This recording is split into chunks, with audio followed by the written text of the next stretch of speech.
Bismillahirrahmanirrahim. Assalamualaikum warahmatullahi wabarakatuh. Ya, hari ini kita mengawali pembelajaran ikatan kimia. Ya. Setelah kontrak kemarin saya jelaskan, kita masuk ke pertemuan kedua. Nanti kita akan membahas kristal dan segala macam ciri, bentuk, dan definisinya. Semoga nanti mudah dipahami sehingga nanti memudahkan Anda di SEMKIM, karena sebagian SEMKIM nanti mungkin akan membahas tentang kristalinitas. Sebelumnya kita mulai pembelajaran kita dengan membaca doa bersama-sama. Semoga semuanya lancar dan mendapatkan manfaat. Berdoa dipersilahkan. Bismillah.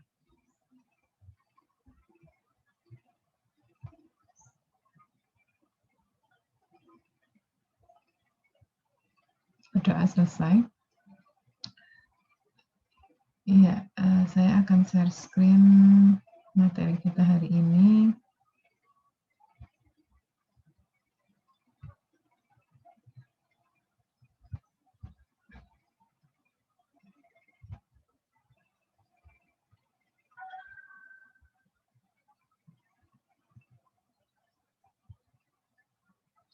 Ya, jadi mungkin banyak yang bertanya-tanya, kenapa Bu kok pembahasannya ke arah kristal?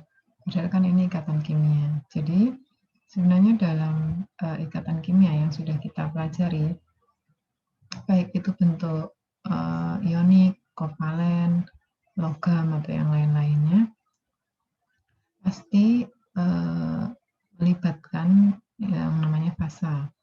Fasa cair, fasa padat, fasa gas. Fasa cair bisa kita pelajari ikatan-ikatannya dari berbagai bentuk penyusun dari senyawa-senyawa cair tersebut. Sedangkan fasa padat ya lebih banyak bisa kita pelajari dalam bentuk kristal atau keteraturan atom-atom ya dalam suhu kamar. Sehingga pembahasan kristal ini nanti juga akan terkait langsung dengan bagaimana suatu atom itu terikat dalam suatu kerangka padatan. Mulai dulu dari pembahasan apa itu kristal atau kristalin ya. Kristal itu dari kata kristalos ya, dalam bahasa Yunani yang artinya tetesan air. Jadi tetesan, kalau Anda meneteskan air itu kan bening ya. Mereka menyebut itu kristalos. Dan kemudian berkembang bahwa segala sesuatu yang punya sifat seperti tetesan air itu namanya kristalos. Jadi kalau misalkan ada tetesan sirup menetes, itu kan bening. Mereka menyebutnya juga kristalos. Ya. Kemudian pokoknya yang bisa terpancar dan bening itu mereka menyebutnya kristalos. Karena itu orang Yunani kuno menyebut es yang sudah beku selama bertahun-tahun itu sebagai bentuk kristalos atau kristal. Karena orang Yunani kuno tinggalnya di daerah yang punya 4 musim ya. Jadi salah satu musimnya adalah musim salju, di mana semuanya tertumpuk salju, benda-benda yang ada di sekitar mereka, dan tumpukan salju itu kadang-kadang membentuk bongkahan-bongkahan es yang bening. Dan itu yang membuat mereka mengutarakan bahwa oh itu seperti tetesan air. Kemudian berkembang menjadi kris ya, artinya kebijaksanaan ya. Seseorang yang punya kebijaksanaan karena beningnya jiwa mereka itu biasanya disebut kris ya. Salah satu yang kita kenal itu Nabi Isa ya, kris ya, namanya kris karena bening sekali jiwanya. Kemudian berkembang lagi, kristal atau kristalos itu segala sesuatu yang terpendam dalam es yang beku sehingga bisa dilihat dengan jernih ya, itu disebut kristal. Jadi misalkan ada daun masuk ke dalam es yang beku, daunnya bisa terlihat dengan jelas, maka daun itu daun kristal ya. Atau kemudian bongkahan kayu terpendam dalam es yang beku, itu disebut kristal juga gitu. Definisi ini kemudian berkembang lagi karena awalnya tetesan air tadi, jadi orang-orang menyebut kristal itu suatu perhiasan, ya, diidentifikasi sebagai suatu perhiasan, ya, terbuat dari batu mulia, batu yang bening, tembus pandang, memantulkan cahaya, dan harganya biasanya rata-rata mahal. Itu mereka sebut kristal. Jadi intan itu mereka sebut kristal, rubi itu mereka sebut kristal, gitu.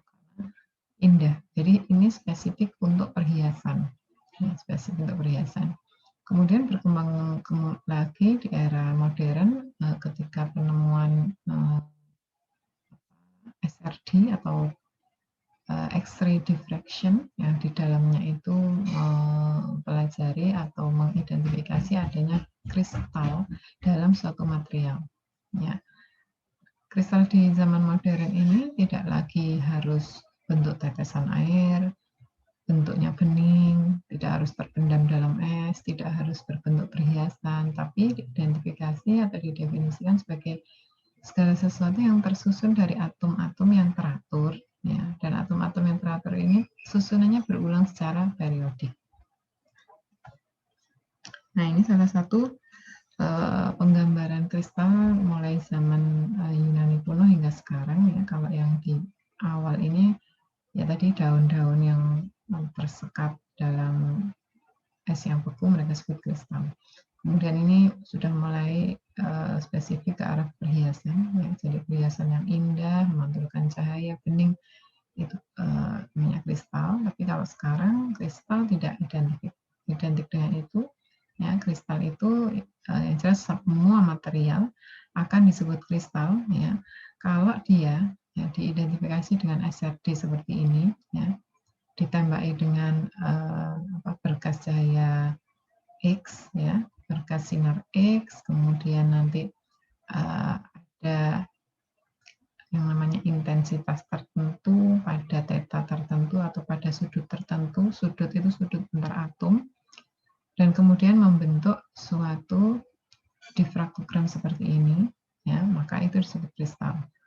Kalau difraktogramnya tinggi seperti ini, berarti kristalinitasnya cukup baik. Tapi kalau arahnya tidak beraturan, itu berarti ke arah amor. Ya, kenapa ini disebut baik? Ya, karena intensitas pada theta ini tinggi. Artinya ada bagian dalam material itu yang atom-atomnya membentuk sudut tertentu, dan sudut tertentu itu yang kita pelajari sebagai 2 theta. Sudut tertentu ini ketika diberi sinar X, ya, akan memantulkan suatu intensitas yang cukup tinggi. Sehingga SRD atau SRF bisa menentukan kristalinitas suatu material. Jadi material yang awalnya tidak disebut kristal seperti karbon, silika, pasir itu kan tidak pernah disebut kristal. Pada zaman modern itu disebut kristal ketika susunan atom-atomnya teratur, ya, dan berulang secara periodik. Sehingga kemudian definisi kristal berubah, ya. Jadi kristal modern, bukan kristal perhiasan, memiliki definisi yang pertama dan utama, yaitu ada ion atau atom yang tersusun secara teratur. Ini dengan atom yang lain yang sama. Jadi kalau natrium, ya natrium, natrium, natrium. Atom natrium tersusun secara teratur, ya, secara teratur. Kemudian jarak antar atom itu juga berulang. Jadi satu atom Na dengan satu atom Na misalkan 1 cm. Nanti ada satu atom Na yang lain di sebelahnya juga jaraknya 1 cm dengan atom Na yang kedua. Nanti ada atom Na satu lagi di atas, misalkan ya jaraknya 1 cm dari yang pertama. Jadi jarak antar atom itu sama, ya. Awalnya tersusun teratur, kemudian jarak antar atomnya juga sama. Tidak hanya sama, tapi berulang dalam jarak atomik yang besar. Jadi kalau jarak perulangannya hanya atom Na pertama, atom Na kedua itu 1 cm. Atom Na kedua dengan atom Na ketiga 1 cm. Tapi ketika berulang menjadi atom Na yang ke-100, jaraknya tidak 1 cm lagi, berarti bukan kristal. Ya, jadi jaraknya panjang, periodik panjang, berulangnya panjang, tidak hanya 1 cm. Bahkan keseluruhan bentuk kristal itu memiliki jarak atom yang sama. Keteraturannya juga sama. Nah, kemudian selain berulang dalam urutan panjang, atom-atom ini akan menempatkan diri dalam pengulangan 3 dimensi. Jadi tidak hanya satu dimensi, misalkan satu atom Na dengan satu atom Na. Kemudian ada satu atom Na yang lagi di sini. Ini kan masih bentuk 2 dimensi ya, bentuk persegi 4 ya, persegi 4. Tapi yang namanya kristal tidak hanya berulang dalam pola 2 dimensi, tapi berulang dalam pola 3 dimensi. Jadi seperti yang saya jelaskan tadi, satu atom Na, nanti ada satu atom Na di sebelahnya yang jaraknya 1 cm. Nanti ada lagi jarak satu atom Na di bawah, ya, di sumbu X misalkan, atau di sumbu Y. Nanti ada juga atom Na di sumbu Z. Jadi berulang membentuk 3 dimensi, sehingga Na yang tadinya cuma deretan awalnya berbentuk garis, kemudian berbentuk sebagai persegi, kemudian akan membentuk pola kubus, ya, 3 dimensi. Dan ini terikat sangat kuat, didukung dengan atom-atom tetangganya. Atom tetangganya sama Na itu. Sehingga nanti sifat beberapa material itu akan terkait langsung dengan strukturnya. Jadi material di era modern disebut kristal, ya, dengan syarat material yang tersusun itu atom-atomnya membentuk susunan 3 dimensi yang berulang secara periodik. Ya, contohnya misalkan logam, keramik, polimer, ya, tapi dilihat lagi. Logam juga ada juga yang tidak kristalin, ya. Nanti bentuk material yang punya sifat kristal tidak disebut kristal lagi, tapi kristalin. Jadi logam yang kristalin. Ya. Ini kemudian material non kristal berarti kebalikannya, ya. Jadi atom-atom itu tersusun tidak periodik lagi, namanya amorf atau amorphous. Jadi kristal versus amorphous. Ini contohnya, ya. Ini contohnya. Yang pertama kita lihat ini ada atom merah, atom biru, atom merah. Nanti dia berulang, atom biru, atom merah, atom biru, atom merah, atom biru, atom merah. Kalau dia dalam satu baris, berarti dia sudah teratur dalam baris itu. Kemudian kita lihat bentuk 2 dimensinya. Ya, bentuk 2 dimensinya ternyata membentuk heksagonal. Ya, merah, biru, merah, biru, merah, biru, merah. Ini heksagonal satu 2 dimensi, ya. Dalam 2 dimensi membentuk heksagonal. Kemudian heksagonal ini juga ada heksagonal di sampingnya. Terus seperti itu sampai perulangan yang sangat panjang. Sehingga kemungkinan ini nanti bisa membentuk bola, ya, atau bisa membentuk segi 6 heksagon, seperti pentagon atau heksagonal yang bangunan itu, ya. Seperti itu. Karena berulang terus membentuk struktur 3 dimensi. Ini baru disebut kristal. Sedangkan struktur yang kedua kita lihat ada perulangan memang, ya. Ada merah, biru, ya, atom merah, atom biru, atom merah. Berulang lagi atom biru, atom merah. Berulang lagi atom biru, atom merah. Gitu. Tapi coba dilihat 2 dimensinya, ya. Ada yang membentuk di sini hanya semi heksagon atau penta, ini pentagonal. Kalau ini 1, 2, 3, 4, 5, 6, 7. 7. Berarti 7 itu apa? Heptagonal. Ada juga yang tidak beraturan, ada yang nggak jelas. Ini ada yang hampir 5, ada yang hampir 4, gitu. Sehingga tidak teratur. Perulangannya tidak panjang. Jadi 2 dimensinya ada yang pentagonal, ada yang heksagonal, ada yang heptagonal, ada yang nggak ada, ya, terlepas dan seterusnya. Maka ini disebut amorphous atau material amorf karena atom-atomnya tidak berulang secara periodik, ya. Kemudian dalam kristal nanti Anda akan mengenal namanya unit cell atau sel satuan. Saya lebih suka menggunakan kata-kata unit cell karena standar, ya, sudah standar digunakan. Diistilahkan unit cell itu A, ya, atau unit cell parameter sel satuan. Apa parameter sel satuan itu? Jadi jika dalam kristal seperti ini, ya, atom dalam kristal itu selalu dimodelkan dalam bentuk bola padat seperti teori teorinya Dalton. Ya, Dalton itu kan apa itu atom, sesuatu yang tidak bisa dibagi. Bentuknya bagaimana? Padat, keras, tidak berongga. Nah, itu nanti dijadikan penggambaran dalam penggambaran kristal. Ya. Nah, tiap-tiap bola atom ini akan menempel dengan bola-bola atom yang lain. Ya, ketika dia menempel dengan bola-bola atom yang lain, dia akan membentuk suatu geometri. Ya, membentuk suatu geometri. Misalkan ini. Nah, apa yang di bawahnya ini? Ada setengah dari atom di samping, di samping, di samping. Ada seperempat atom di setiap pojokan.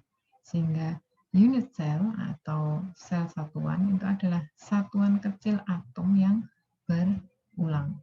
Ya, satuan kecil atom yang berulang. Nanti jenis-jenisnya ada primitif, phase ya berpusat muka, ada juga yang body berpusat badan dan seterusnya. Jenis yang jelas satu unit sel itu adalah ukuran terkecil dari suatu kristal. Ukuran terkecil dari atom penyusun kristal. Ya, kesatuan kecil atom yang berulang. Jadi A-nya atau unit selnya ini nanti berulang terus. Nah, selain unit sel, kita juga akan mengenal kisi kristal. Kisi kristal itu adalah kumpulan atom yang berada pada titik kisi. Ya, kisinya itu apa? Kisi itu susunan titik-titik yang teratur dalam periodik ruang. Jadi diawali dengan titik dulu yang namanya basis. Jadi satu atom dengan satu atom sampingnya dengan satu atom yang lainnya itu namanya basis. Kalau basis ini membentuk dua dimensi itu sudah bisa disebut kisi. Kisi-kisi yang bergabung nanti akan membentuk kristal. Paham ya? Jadi satu atom dengan atom yang sebelahnya, dengan atom sebelahnya kan membentuk garis. Itu disebut basis. Basis-basis yang membentuk dua dimensi ya akan membentuk kisi. Ya. Kisi-kisi ini akan membentuk tiga dimensi, namanya ruang kisi. Ya. Kisi-kisi yang bergabung dalam bentuk yang besar nanti akan membentuk yang namanya kristal. Nah, jenis kisi ada 6. Ya, ada kisi primitif, ada kisi body center, ada face center, ada base center. Ya. Apa itu kisi primitif? Ya, kisi primitif itu kisinya titiknya hanya terletak di sudut. Ya, kalau kubus misalkan kisi primitif kubus. Ya, berarti ya ada berapa? 8 titik sudut. Ada juga kisi body center. Ya, apa ini? Yaitu ada tambahan satu titik kisi terletak di pusat sel, di tengah. Jadi kubus, ya kubus, di pojok-pojoknya ada 8 atom, nanti ada atom di tengahnya. Ya, ada atom di tengahnya. Ya, di tengah-tengah kubus itu. Kemudian yang ketiga, kisi face center. Ya, kisi face center itu apa? Jadi ada 6 titik kisi di permukaan sel. Jadi kubus itu kan ada 6 permukaan. Tiap-tiap permukaan itu nanti jadi ada titik kisinya atau ada atomnya di situ. Tidak lagi ada di pojok-pojok, tapi ada di permukaan masing-masing sel. Nanti saya gambarkan di belakang. Yang terakhir, kisi base center. Ini terdapat tambahan satu titik kisi pada salah satu pusat permukaan. Jadi hanya satu, entah di depan, entah di belakang, yang lainnya ada di pojok. Base center ini jarang dibahas ya karena lebih rumit. Jadi yang sering dibahas adalah kisi primitif, body center, dan base center. Ini penggambaran dua dimensinya ya. Jadi kalau hanya satu titik atom dengan satu titik atom yang lain namanya basis. Ya. Tapi kalau sudah membentuk dua dimensi, ya satu basis ke kanan, satu basis ke atas, maka disebut kisi. Seperti ini. Nah, ini masih basis, dua titik saja. Tapi kalau sudah membentuk banyak, namanya ruang kisi. Ya, ruang kisi. Jadi kalau gabungan antara basis dan kisi, nanti akan membentuk namanya struktur kristal. Ya, seperti ini. Ini masih dua titik, kemudian ini sudah teratur, 4, kemudian ini yang sudah bentuk yang besar.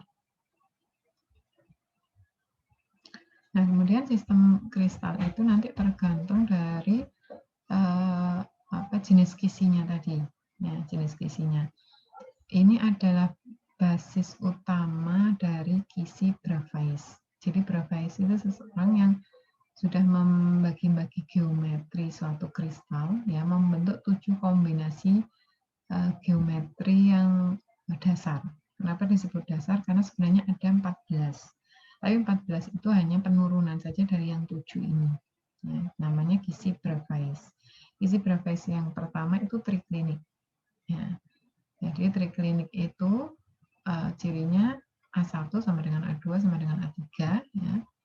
Kemudian alfanya atau sudutnya, ya, sudut A12 tidak sama dengan A23, tidak sama dengan A31. Seperti ini. Jadi panjangnya, ya, panjang A, panjang B, panjang C sudah beda semua. Kemudian sudutnya, ya, sudut A1 tidak sama dengan sudut A2, jadi sudut yang di sini tidak sama dengan sudut yang di sini, tidak sama dengan sudut yang di sana, ya, yang A31. Itu yang triklinik. Berbeda dengan monoklin, ya. Kalau monoklin ini kan sekilas sama dengan kubus, ya, sama dengan kubus, ya. Artinya A12-nya, ya, ada yang sama dengan 90, seperti ini kan 90 derajat. Jadi ada dua sudut yang 90 derajat, tapi ada satu sudut yang tidak sama dengan 90 derajat. Ya. Jaraknya hanya berbeda semua. Ini yang namanya monoklinik. Kalau kita lihat ya seperti persegi panjang, ya, persegi panjang. Kemudian ada juga ortorombik. Nah, ortorombik ini semua sudutnya sama, jadi bisa dipastikan benar-benar persegi, ya, benar-benar persegi panjang. Kalau ini persegi tapi ada salah satu sudut yang tidak sama dengan 90. Ya. Kalau ini benar-benar persegi panjang. Kenapa disebut persegi panjang? Karena A-nya semuanya beda. Jadi yang A di sini, kalau saya lebih suka mengatakan A, B, C, ya. A, B, dan C panjang, lebar, tinggi tidak sama. Itu. Cuma semua sudutnya sama. Ini persegi panjang pure. Persegi panjang pure nanti memiliki jenis kisi yang lain, ya, yang berpusat volume, ya, di sini. Nanti di sini ada satu atom lagi. Kemudian yang berpusat badan, ini ada dua, di atas dan di bawah. Kemudian ini berpusat muka. Setiap permukaan nanti ada tambahan satu atom. Selanjutnya ada tetragonal, hampir sama dengan ortorombik, ya, semua sudutnya sama dengan 90, tapi ada satu unit sel yang panjangnya tidak sama dengan yang lain. Ya, mungkin ini misalkan A dengan B sama, tapi C-nya beda. Jadi ini persegi panjang. Kemudian ada juga trigonal. Trigonal ini semuanya sama, cuma sudutnya kurang dari 120, tidak lagi 90. Jadi bukan persegi atau persegi panjang. Ya, bentuknya bisa ya trigonal seperti ini. Kemudian kubik, kalau kubik kita paham semua, ya, semua panjang sisinya sama, kemudian semua sudutnya juga sama. Nah, kubik ini punya jenis volume center, ya, yang tengahnya itu ada satu atom, ada juga yang phase center, di setiap permukaan ada satu atom. Dan yang terakhir heksagonal, ini yang berbeda sekali dengan yang sebelumnya, karena tidak ada unsur kubus atau persegi panjangnya sama sekali, ya, di mana sudutnya itu memang 90, ya, dua sudutnya 90, satu sudutnya 120, kemudian sisi-sisinya ada satu sisi yang tidak sama. Jadi kalau saya lihat heksagonal ini perpaduan antara kubus dengan trigonal, membentuk heksagonal, karena kubus itu ya, sudutnya kan 90, sedangkan trigonal sudutnya kurang dari 120. Ya, sedangkan heksagonal salah satu sudutnya persis 120. Ini yang namanya kisi Bravais. Jadi dalam sistem kristal disebut ini kisi Bravais yang terdiri dari triklinik, monoklinik, ortorombik, tetragonal, trigonal, kubus, dan heksagonal. Kalau secara utuh, ya, sistem kristal Bravais itu sebenarnya ada 14. Kenapa disebut 14? Coba Anda perhatikan di sini. Saya tadi menyebut 7 karena bentuknya semuanya saya bentuk primitif. Jadi bentuk yang paling dasar. Tidak ada atom di tengah, tidak ada atom di permukaan, tidak ada atom di atas. Jadi semuanya atomnya ada di pojok. Itu namanya primitif. Kalau bentuk primitif, kisi Bravais terdiri dari 7 kisi, yaitu bentuk triklinik, monoklinik, ortorombik, tetragonal, trigonal, kubus, dan heksagonal. Tapi kalau sudah melibatkan jenis kisi, Anda perhatikan di sini, ya, kalau melibatkan jenis kisi di mana ada atom yang letaknya di tengah seperti volume center, ada atom yang letaknya di atas dan di bawah atau base center, ada atom yang terletak di permukaan, setiap permukaan ada satu atom, berarti itu base center. Kalau di total semua, coba Anda perhatikan, nanti akan ketemu. Ini ada 7 ya, 1, 2, 3, 4, 5, 6, 7, 7 bentuk primitif, kemudian ditambah 4 bentuk volume center, ya, atau body center, ya, 7 tambah 4, 11, ditambah 1 base center, 12, ditambah 2 base center, 14. Jadi totalnya sebenarnya adalah 14 kalau mempertimbangkan jenis kisinya. Tapi kalau semuanya dianggap atau kita menganggap semuanya bentuk primitif, maka hanya ada 7 kristal. 7 kristal primitif versi Bravais. Kalau versi lengkap berarti ada 14 jenis geometri kristal Bravais. Gitu. Saya lanjut ke indeks Miller, ya. Jadi karena tadi terkait kristalinitas, bahwa kristal modern itu cukup tinggi perannya ketika SRD ditemukan, ya. Jadi ketika sinar X ditemukan, kemudian ada penemuan SRD, kemudian sinar X ini ketika berinteraksi dengan bidang atom dalam kisi 3 dimensi akan memperlihatkan struktur tertentu, ya, struktur tertentu. Nah, masing-masing bidang itu nanti akan melambangkan anggota dari kumpulan paralel dari bidang ruang yang sama. Nah, masing-masing bidang di dalam suatu kristal itu harus diindeks, harus diberi nama. Ya, indeks yang paling bisa dipahami dan paling populer karena memang simpel, ya, dan memang gampang sekali untuk menunjukkan korelasi antara kristalinitas dari identifikasi sinar X terhadap material juga gampang sekali dihitung, nah, gampang sekali digambarkan. Ini namanya indeks Miller. Ya, indeks Miller itu memiliki ikon HKL. Ya, HKL itu ya indeks pertama, indeks kedua, indeks ketiga, HKL. Ya. Selain sebelum ke WIS, saya coba contohkan indeks Miller, ya.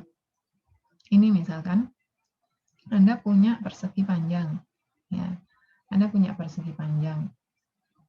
Persegi panjang Anda, ya, punya panjang sebesar 4A, ya. Kemudian 8A dan 3A. Ini contoh saja. Ada panjang, lebar, tinggi, panjangnya 4A, 4 angstrom, lebarnya 8A, tingginya 3A, 3 angstrom. Ya. Kemudian di salah satu ruangan dalam persegi panjang Anda itu ada segitiga. Taruhlah segitiga ini terdiri dari 3 atom. Atom 1, atom 2, atom 3. Membentuk bidang. No?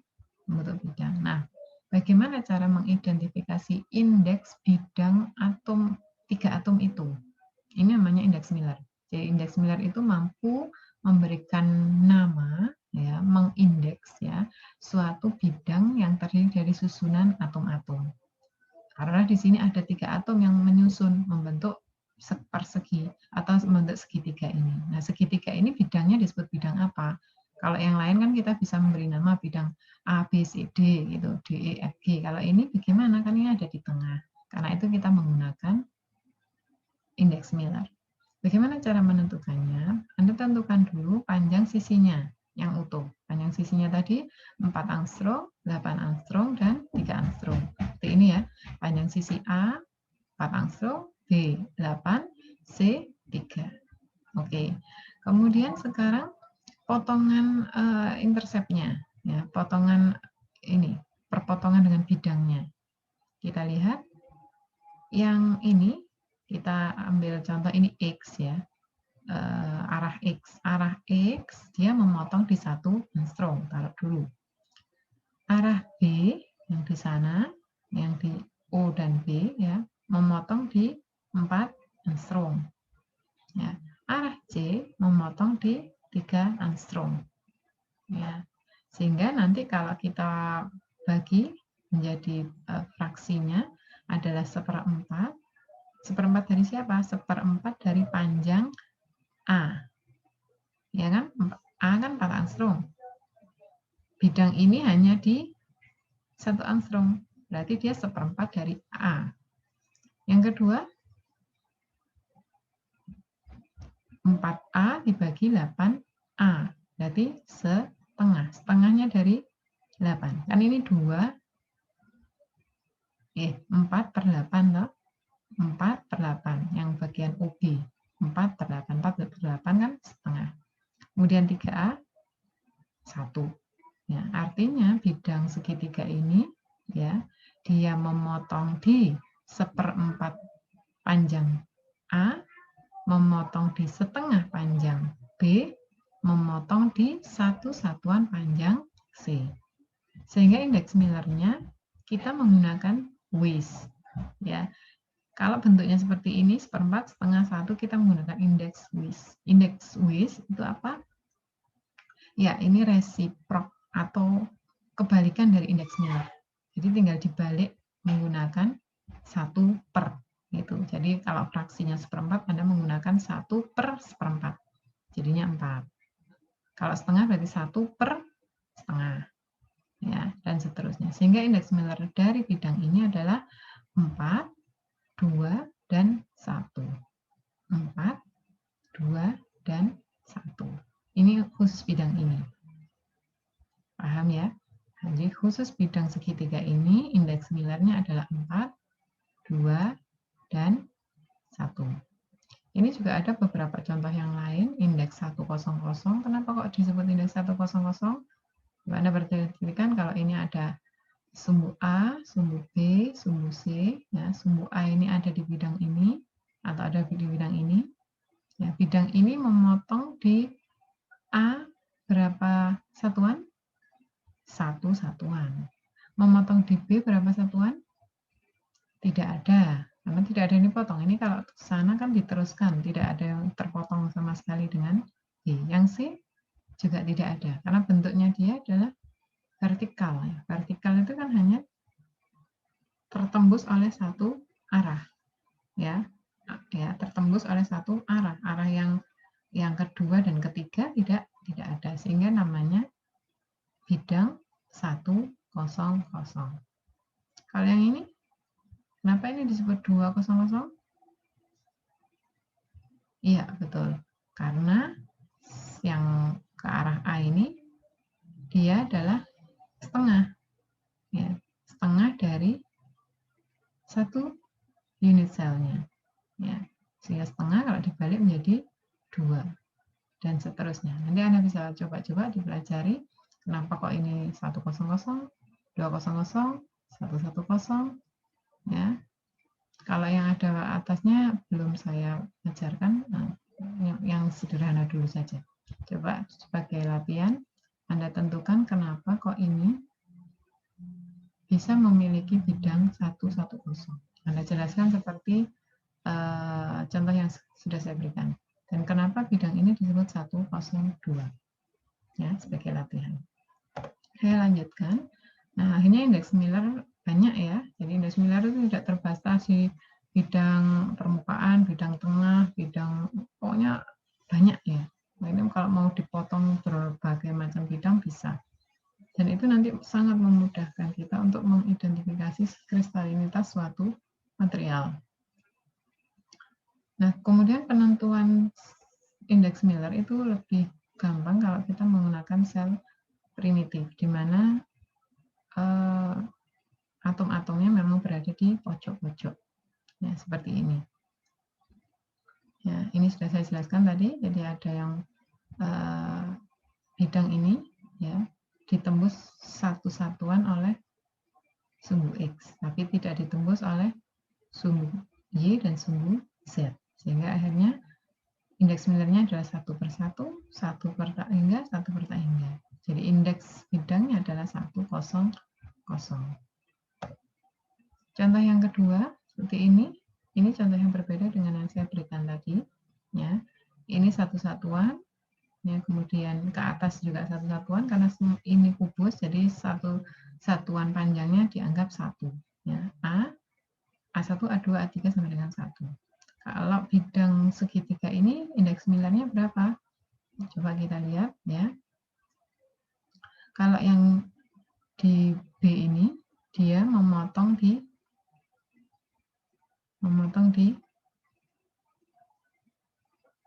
ya sepertiga ya, sepertinya sepertiga ya. Jadi ini memotong di 2, ini memotong di 3, ini memotong di 2. Ya. Jadi 2, 2, 3. Ya.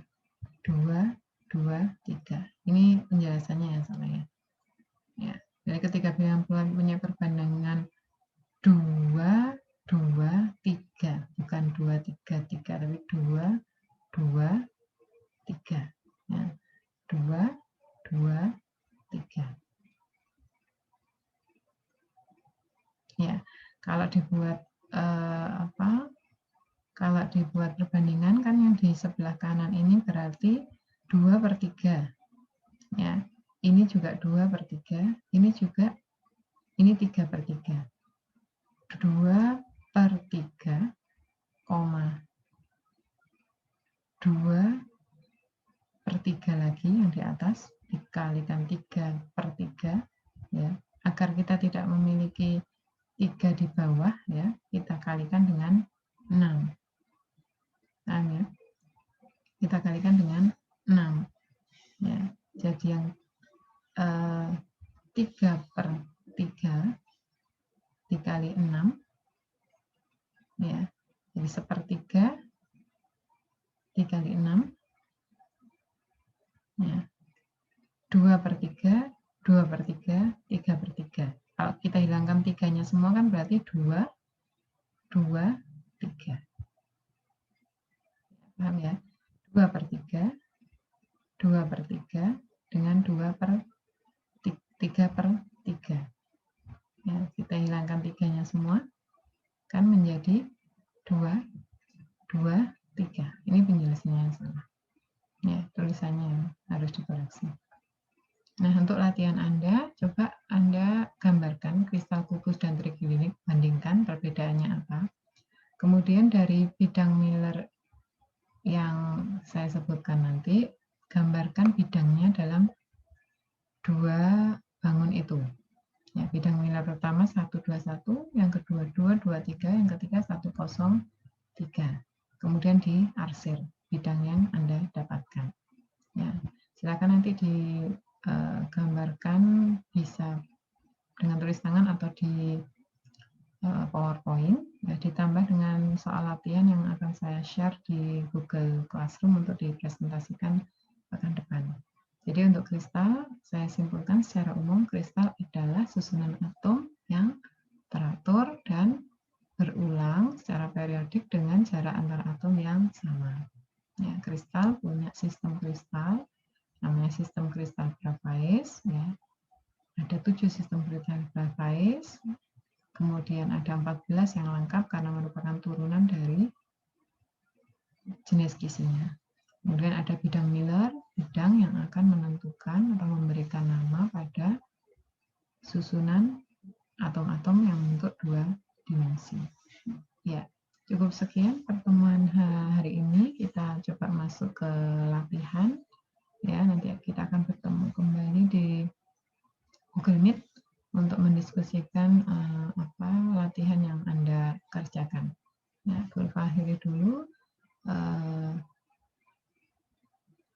pertemuan hari ini ya. Kita break sebentar sebelum kita diskusi lebih lanjut tentang tugas Anda. Mohon maaf jika ada kekhilapan. Assalamualaikum warahmatullahi wabarakatuh.